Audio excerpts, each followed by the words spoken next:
Assalamualaikum warahmatullahi wabarakatuh. Alhamdulillah wassalatu wassalamu ala Rasulillah wa ala alihi wa ashabihi wa mawalah. Amma ba'd.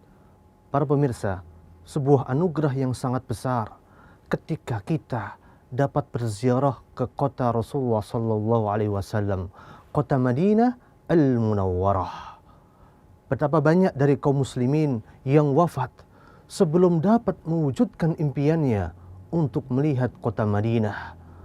Barang siapa yang dianugerahi oleh Allahu Jalla Jalaluh untuk berziarah ke kota Madinah, maka hendaknya dia ingat bahwa kota ini, kota Madinah, menyandang kemuliaan dan keutamaan yang tidak dimiliki oleh tempat lainnya. Di antara keutamaan kota suci Madinah, yang pertama, sebagaimana kota Mekah, Allahu Jalla Jalaluh telah menjadikan kota Madinah sebagai tanah haram yang suci dan aman. Dalam riwayat Muslim, Rasulullah sallallahu alaihi wasallam bersabda, "Innaha haramun aminun." Sesungguhnya Madinah adalah tanah haram, tanah suci yang aman. Dalam riwayat lainnya disebutkan, "Inna Ibrahim harrama Makkata." Sesungguhnya Nabi Ibrahim menjadikan kota Mekah sebagai tanah suci. Wa inni haramtu al-Madinata, dan sesungguhnya aku menjadikan Madinah sebagai tanah suci. Para pemirsa, di antara keutamaan kota suci Madinah bahwa Rasulullah sallallahu alaihi wasallam sangat mencintai kota Madinah. Disebutkan dalam riwayat Bukhari, Nabi pernah berdoa, "Allahumma habib ilainal madinata." Ya Allah, jadikanlah kami mencintai Madinah kahubbina Makkah au asyad, sebagaimana kecintaan kami kepada kota Mekah atau lebih dari itu. Para pemirsa, di antara keutamaan kota suci Madinah bahwa kota Madinah merupakan tempat terbaik bagi kita untuk menetap di dalamnya bila dibandingkan dengan tempat lainnya. Dalam riwayat Muslim, Nabi kita bersabda, "Ya'ti 'alan nasi zamanun." Akan datang suatu zaman nanti, yad'ur rajulu ibna ammihi wa qaribahu, di mana seseorang akan berkata kepada kerabat dekatnya, "Halumma ila raha." Halumma ila raha, pergilah ke tempat yang makmur, pergilah ke tempat yang makmur. Wal madinatu khairul lahum law kanu ya'lamun. Padahal kota Madinah lebih baik bagi mereka jika mereka mengetahuinya. Tidak hanya itu, Rasulullah pernah mendorong umatnya untuk tinggal di kota Madinah. Dalam riwayat Muslim, beliau bersabda, "Man sabara ala la'waiha wa shiddatiha." Barang siapa yang bersabar atas kelaparan dan kerasnya hidup di Madinah, kuntu lahu syahidan au syafi'an yaumal qiyamah, maka aku akan menjadi saksi atas dirinya atau memberinya syafaat pada hari kiamat nanti. Bahkan disebutkan dalam riwayat yang lain, riwayat Imam Nasa'i, Rasulullah sallallahu alaihi wasallam bersabda, "Man istata'a minkum an yamuta bil madinati falyamut biha." Barang siapa di antara kalian yang mampu wafat di kota Madinah, maka hendaknya dia wafat di Madinah. Kenapa sebabnya? Fa inni ashfa'u lahu au ashhadu lahu. Sesungguhnya aku memberikan syafaat bagi dirinya atau menjadi saksi baginya pada hari kiamat nanti. Para pemirsa, di antara keutamaan kota suci Madinah bahwa iman sebagaimana muncul di Madinah, iman akan kembali menuju kota Madinah dan menetap di dalamnya. Dalam riwayat Imam Bukhari dan Muslim disebutkan, "Al-iman la ya'ziru ilal Madinah." Sesungguhnya iman akan kembali ke kota Madinah kama ta'zirul hayyatu ila hujriha. Sebagaimana ular pasti kembali ke sarangnya. Kaum muslimin akan berbondong-bondong mendatangi kota Madinah. Hal ini disebabkan karena keimanan dan kecintaan mereka kepada kota suci yang penuh berkah ini. Para pemirsa, di antara keutamaan kota suci Madinah, Nabi kita Muhammad sallallahu alaihi wasallam pernah mendoakan kota Madinah agar senantiasa dilimpahi keberkahan dari Allahu Jalla Jalaluh. Di antara doa beliau dalam riwayat Muslim, Rasulullah pernah berdoa, Allahumma barik lana fi thamarina. Ya Allah, berkahilah buah-buahan kami. Wa barik lana fi madinatina, dan berkahilah kota Madinah kami. Wa barik lana fi sa'ina, wa barik lana fi muddina, dan berkahilah pada setiap sa' dan mud yang kami dapatkan. Para pemirsa, di antara keutamaan kota suci Madinah, bahwa Allahu Jalla Jalaluh senantiasa menjaga kota Madinah dari segala keburukan. Barang siapa yang memiliki niat buruk kepada penduduk kota Madinah, maka Allahu Jalla Jalaluh akan membinasakannya. Sebagaimana dalam riwayat Bukhari, Rasulullah memperingatkan kita, la yakidu ahlal madinati ahadun. Tidaklah seorang pun yang berencana buruk kepada penduduk kota Madinah, illa an ma'a kama yanma'ul milhu fil ma'i, kecuali dia akan lebur sebagaimana garam yang lebur di dalam air. Bahkan dengan penjagaan Allahu Jalla Jalaluh, kota Madinah tidak akan bisa dimasuki oleh penyakit taun, penyakit lepra, dan tidak juga oleh Masihid Dajjal. Dalam riwayat Al-Bukhari, Nabi kita Muhammad sallallahu alaihi wasallam pernah menjelaskan, laisa min baladin, tidak ada satu negeri pun illa sayata'uhu Dajjal, kecuali akan dimasuki oleh Masihid Dajjal, illa Makkah wal Madinah, kecuali kota Mekah dan kota Madinah. Dalam riwayat yang lain disebutkan, ala anqabil madinati malaika, di setiap jalan kota Madinah dijaga malaikat, la yadkhuluha ta'un walad dajjal. Kota Madinah tidak akan bisa dimasuki oleh penyakit taun, penyakit lepra, dan juga oleh Masihid Dajjal. Para pemirsa, di antara keutamaan kota suci Madinah, Nabi Shallallahu Alaihi Wasallam mensifati Madinah sebagai sebuah kota yang akan menaklukkan daerah-daerah lainnya. Dalam riwayat Bukhari dan Muslim disebutkan, umirtu bi qaryatin ta'kulul qura. Aku diperintahkan untuk berhijrah ke suatu tempat yang akan menaklukkan daerah-daerah lainnya. Yaqulunaha Yathrib. Daerah itu disebut Yathrib. Wahiyal Madinah, yaitu Madinah. Keberadaan kota Madinah yang akan melahap kota-kota lainnya telah terbukti dengan kemenangan dan penaklukan yang diraih kota Madinah atas kota-kota lainnya pada awal pemerintahan Islam. Para pemirsa, keutamaan kota suci Madinah sangat banyak sekali. Dalam riwayat Muslim, Allahu Jalla Jalaluh menyebut Madinah dengan sebutan Tabah. Innallaha sammal madinata tabatan. Sesungguhnya Allah menyebut Madinah dengan sebutan Tabah. Dan dalam riwayat Bukhari, Rasulullah sallallahu alaihi wasallam menyebut kota Madinah dengan sebutan Thayyibah. Innaha thayyibatun. Sesungguhnya Madinah adalah Thayyibah. Tanfid dunuba kama tanfin naru khabasal fiddah. Kota Madinah menghilangkan dosa-dosa sebagaimana api dapat menghilangkan karat pada perak. Dua sebutan ini, Tabah dan Thayyibah, berasal dari kata thayyib yang menunjukkan makna yang baik. Jadi, dua kata ini adalah sebutan yang baik yang dilekatkan sebagai sebuah nama bagi tempat yang baik. Dan kota Madinah dapat menggugurkan dosa dan kesalahan seseorang disebabkan karena keutamaan serta kemuliaan yang melekat pada kota tersebut.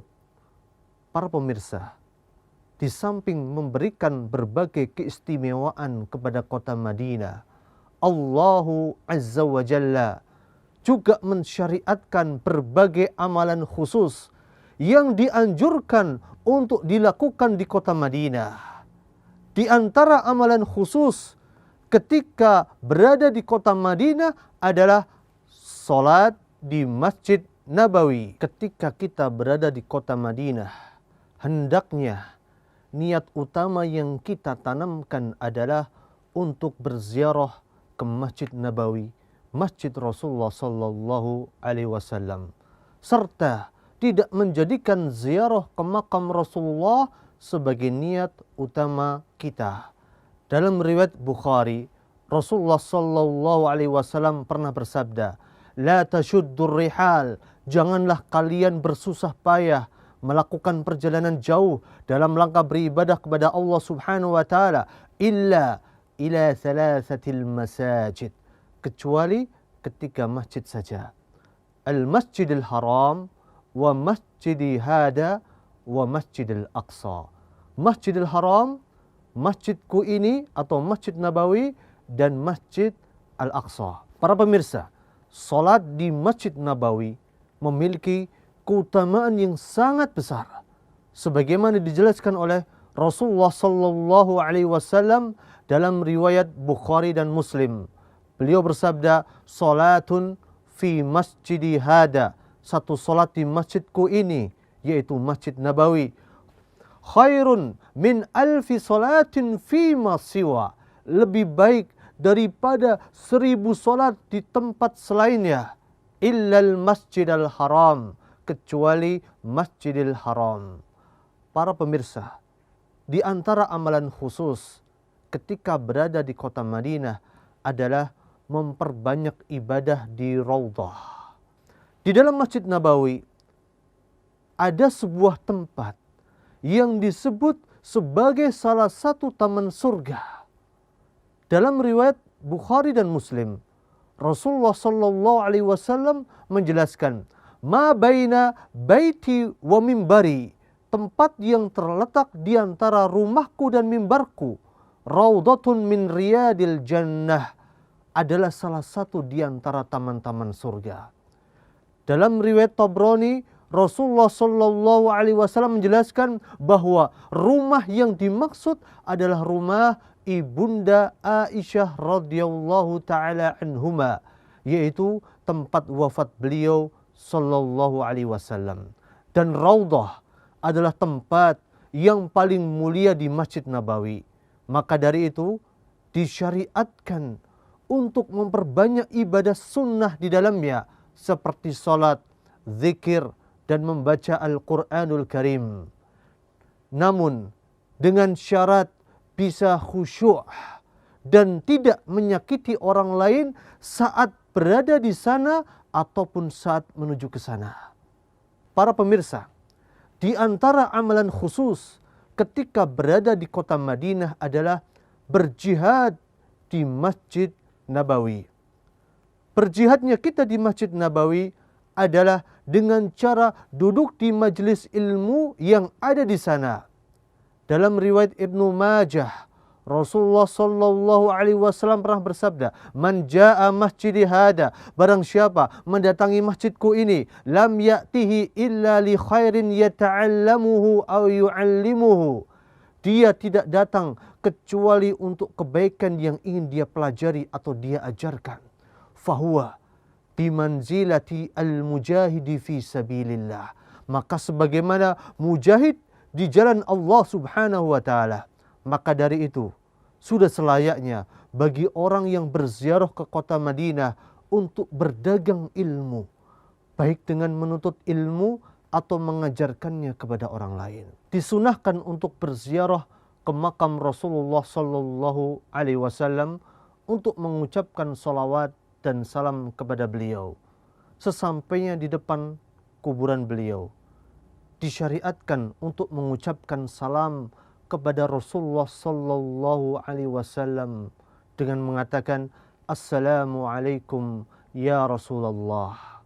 Kemudian bergeser ke depan sedikit untuk memberikan salam kepada sahabat beliau Abu Bakar As-Siddiq radhiyallahu taala anhu dengan mengatakan, "Assalamualaikum ya Aba Bakrin."